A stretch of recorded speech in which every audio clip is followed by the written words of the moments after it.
Si me dieran a elegir una vez más, Norland, te elegiría sin pensarlo. eso, Es que no hay nada que pensar. ahí. Bienvenidos a su grupo de Ciencias Naturales. El día de hoy tenemos un nuevo tema de anatomía denominado sistema endocrino. Quien les habla es el profesor Edwin Paucar Montenegro y vamos a dar inicio a este tema. Lo primero que tenemos que saber es que el sistema endocrino, también llamado sistema de glándulas de secreción interna, es el conjunto de órganos y tejidos del organismo que secretan un tipo de sustancia. Estas sustancias son llamadas hormonas.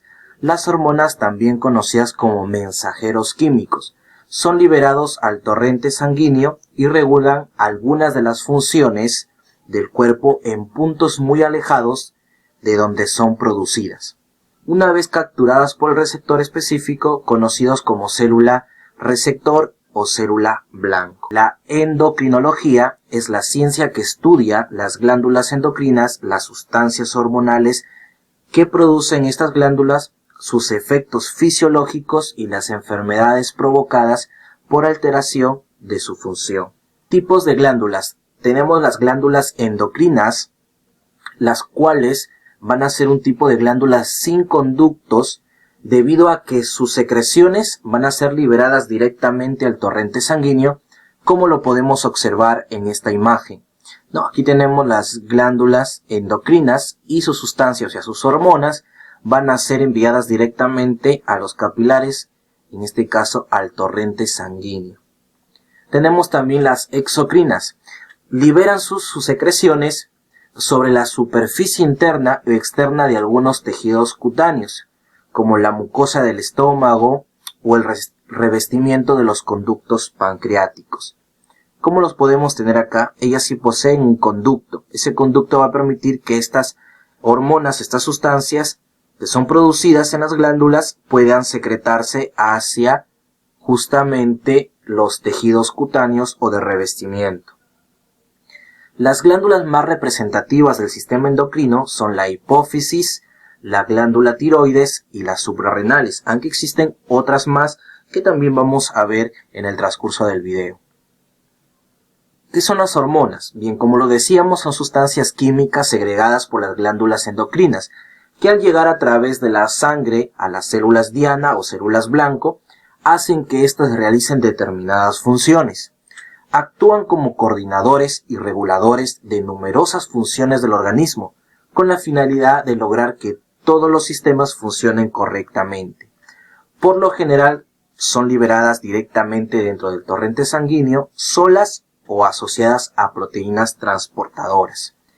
Las hormonas actúan generalmente virtiéndose a la sangre y provocando acciones en órganos situados a distancia. Este tipo de comunicación se le llama comunicación endocrina. En algunos casos puede actuar sobre la misma célula que la sintetiza. Este tipo de acción es una acción autocrina. O células contiguas, las que están muy cerca, se llamaría acción paracrina. Y una comunicación neuroendocrina es cuando las terminales nerviosas de ciertas neuronas liberan hormonas hacia la circulación. Aquí vamos a ver un ejemplo sobre células endocrinas donde van a ir arrojando las hormonas al torrente sanguíneo para que sean llevadas hasta donde van a ser captadas por los receptores y actuar hacia una distancia, hacia una célula que se encuentra a diferente distancia. Actuar sobre una célula que se encuentra a una gran distancia. O también podemos tener las que son paracrinas, que están justamente las que son secretadas a células que se encuentran contiguas a la célula emisora. O, como último caso, podemos tener las autocrinas, que justamente son hormonas que van a ser secretadas para ser recepcionadas por la misma glándula o la misma célula que produjo estas hormonas. Tenemos la propagación y modos de acción. Se libera al espacio extracelular, se difunden a través de los vasos sanguíneos y son transportados por la sangre, afectan tejidos que pueden encontrarse lejos del punto de origen de la hormona o cerca o contigua o la misma célula, como lo acabamos de ver. Su efecto es directamente proporcional a su concentración. ¿Qué quiere decir esto? Que mayor concentración de esta hormona, su efecto será mayor. Independientemente de la concentración, se requiere de una adecuada funcionalidad del receptor para ejercer su efecto. ¿Qué quiere decir esto? Que si no hay un receptor para ese tipo de hormona, no va a resultar el efecto deseado por más que se envíe una gran concentración de esta sustancia.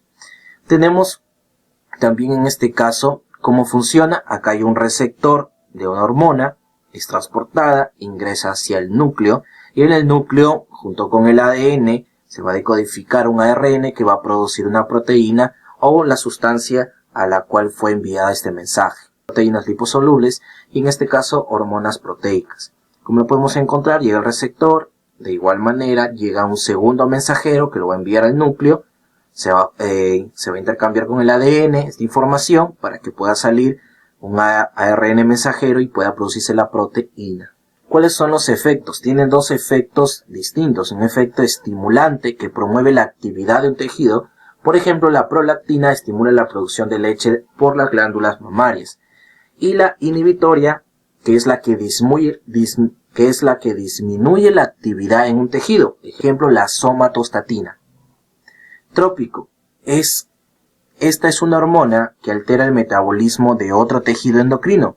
Por ejemplo, la tirotropina actúa sobre la tiroides y sobre la corteza de la glándula suprarrenal, que lo vamos a ver más adelante.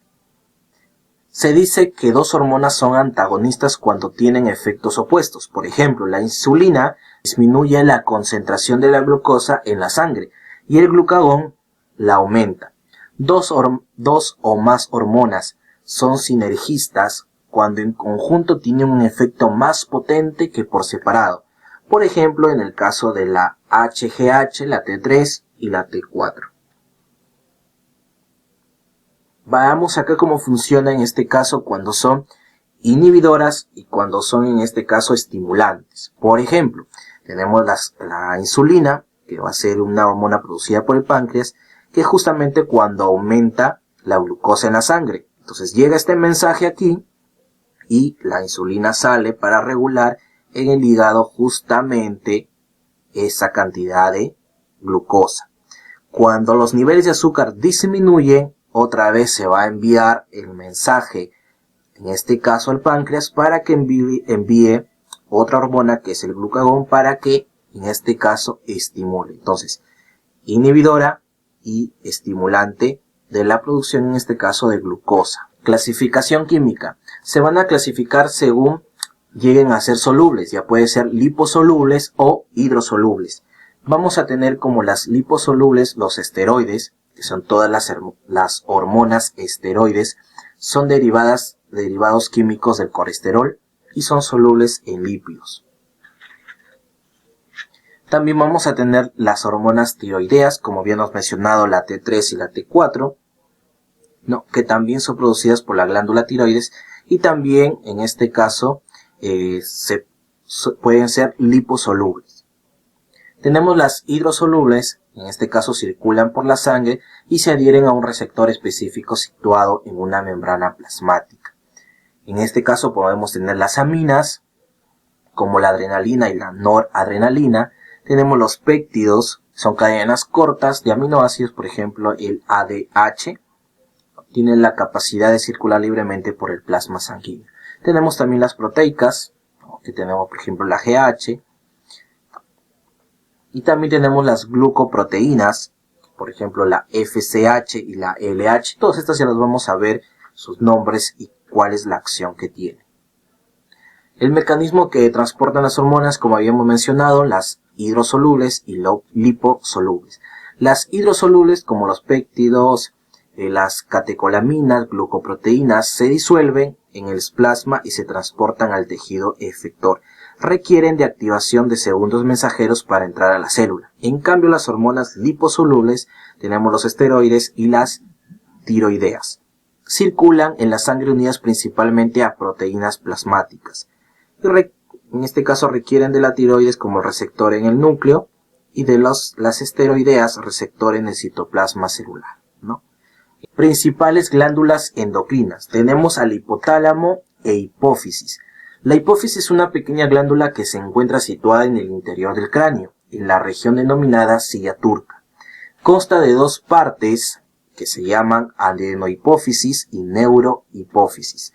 La hipófisis se encuentra unida al hipotálamo, que es una parte del cerebro situada debajo del tálamo.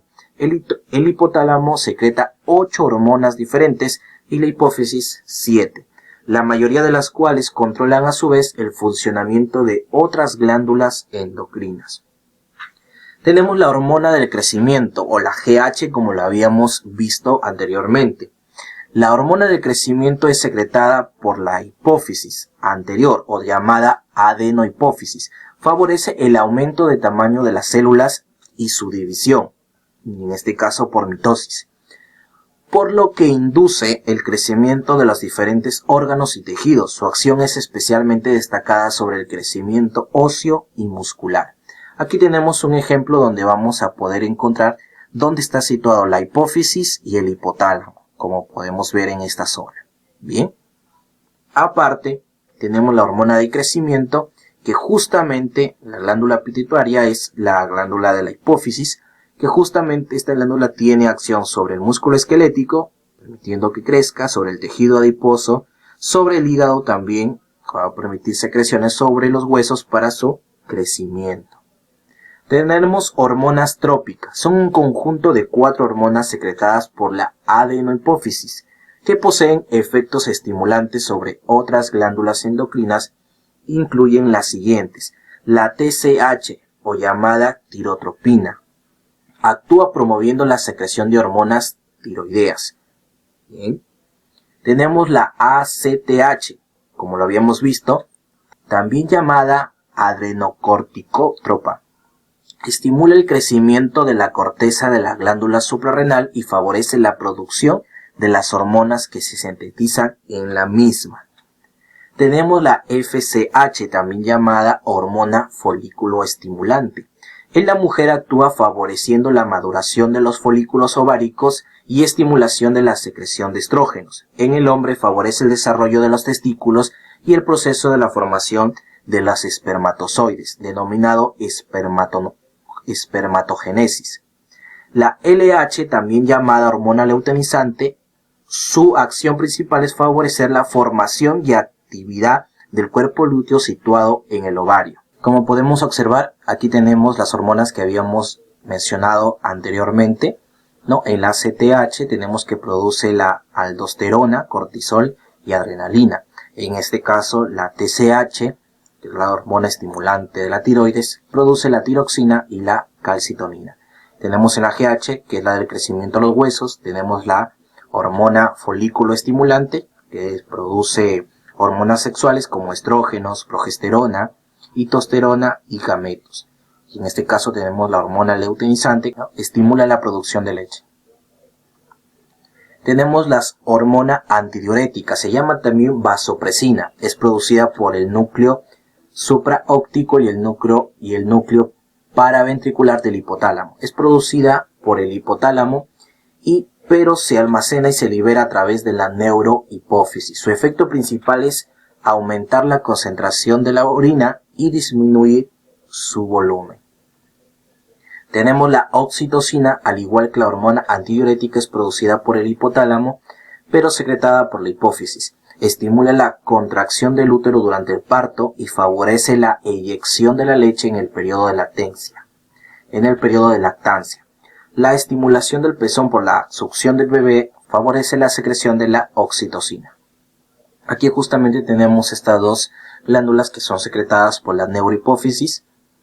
Una es enviada justamente al riñón para que justamente se pueda regular lo que es el volumen de la orina, que es la hormona antidiurética o vasopresina, como lo podemos saber acá, y la oxitocina, que es enviada justamente al útero, justamente para la estimulación en la hora del parto, y también a las mamas para la producción de leche. Tenemos la tiroides. La glándula de tiroides pesa aproximadamente 30 gramos y se encuentra situada en el cuello, debajo de la laringe. Produce las hormonas principales, que son la T3, que es la triiodotironina, o la tetraiodotironina, que es la T4. La acción de las hormonas tiroides consiste en aumentar el índice metabólico basal. Incrementan, por tanto, el consumo de oxígeno por la célula para formar ATP y aumentar el metabolismo celular de hidratos de carbono, lípidos y proteínas. Podemos decir que son las reguladoras del metabolismo de las moléculas orgánicas. La paratiroides son 4 pequeñas glándulas que miden aproximadamente 6 milímetros por 4 milímetros y 2 milímetros cada una.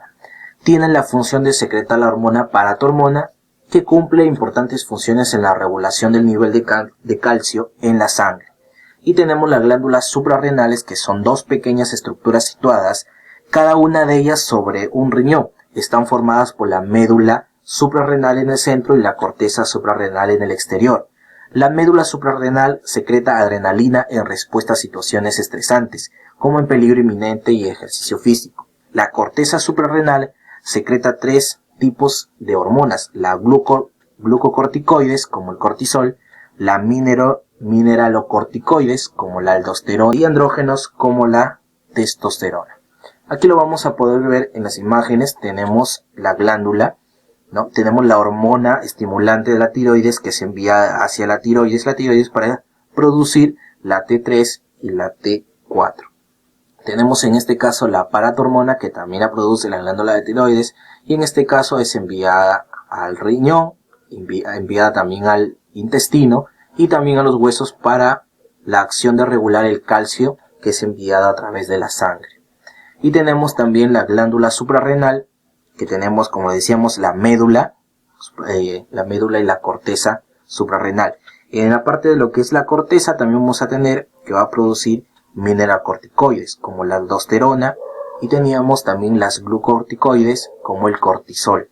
Teníamos que también, en este caso, la médula produce lo que son los andrógenos, ¿no? Como los estrógenos y testosterona. También veíamos que produce algunos péptidos y también produce, en este caso, las catecolaminas, que en este caso tenemos la epinefrina y la norepinefrina. La epinefrina, también llamada adrenalina.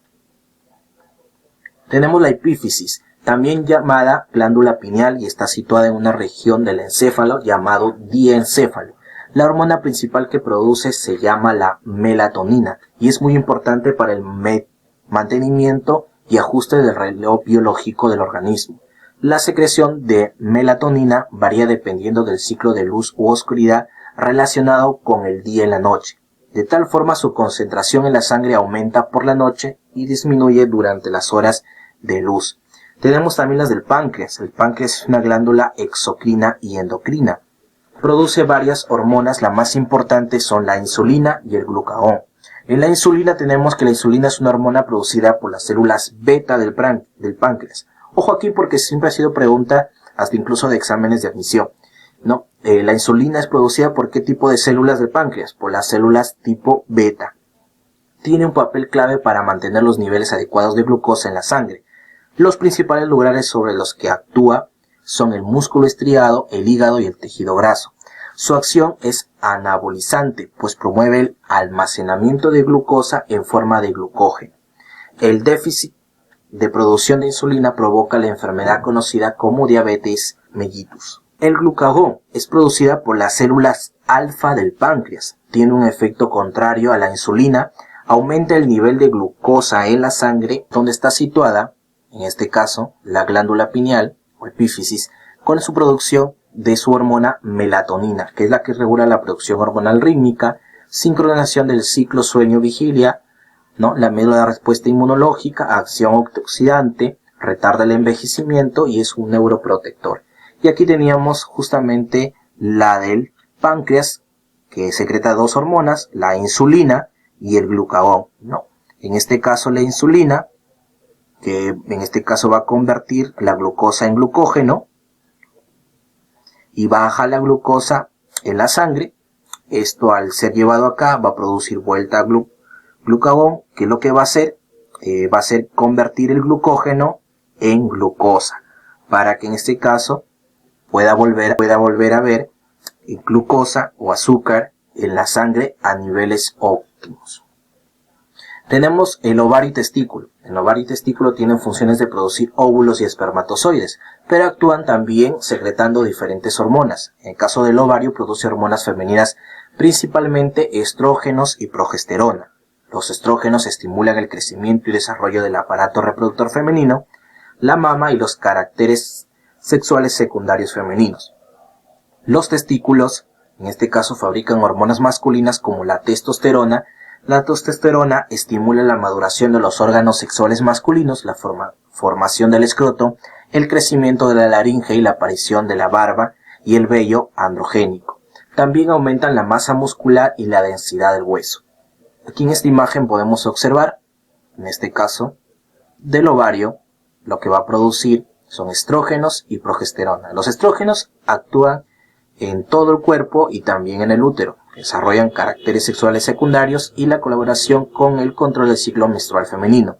La progesterona actúa en el útero y mamas, favorece el desarrollo del endometrio en el útero, inhibe la producción de leche por las mamas.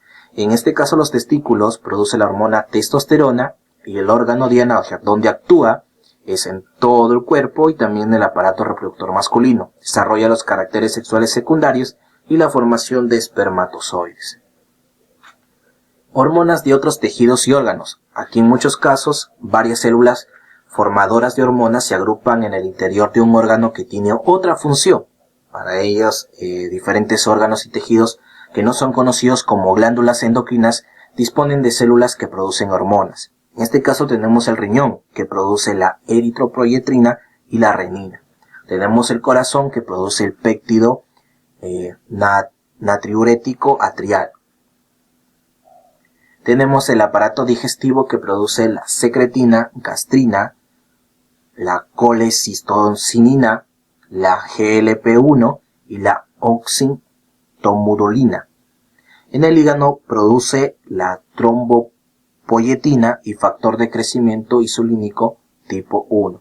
En la médula ósea tenemos que produce también la trombopoyetina, y en el tejido adiposo tenemos que produce la lectina y pequeñas cantidades de estrógenos. En la placenta produce gonadotropina corionical humana. Algunas enfermedades endocrinológicas. Tenemos la diabetes mellitus, trastorno metabólico que se caracteriza por un aumento de los niveles de glucosa en la sangre. Está causada por la baja producción de insulina por el páncreas o la resistencia de las células a su acción. Tenemos el hipertiroidismo. La glándula tiroides produce demasiada hormona tiroidea y esto provoca la pérdida de peso, ritmo cardíaco acelerado, sudoración y nerviosismo. Tenemos también el hipotiroidismo. La glándula tiroides no produce suficiente hormona tiroidea y esto ocasiona fatiga, estreñimiento, piel seca, enlentecimiento y aumento de peso. Tenemos la hiperparatiroidismo. Se debe a la acción de la producción de la paratormona, en este caso por la paratiroides. Lo mismo que la hipoparatiroidismo, que se debe a la baja producción de paratormona por la paratiroides. Insuficiencia suprarrenal. La glándula suprarrenal libera muy poca cantidad de hormona cortisol y aldosterona. Los síntomas incluyen malestar, fatiga, deshidratación y alteraciones en la piel. La enfermedad del Cushing, causada por la hiperactividad en la glándula suprarrenal. La acromegalia está producida por una secreción excesiva de la hormona del crecimiento por la hipófisis. El enanismo hipofisiario. La producción de la hormona de crecimiento por la hipófisis es baja y en consecuencia la velocidad de crecimiento disminuye y se produce una talla baja.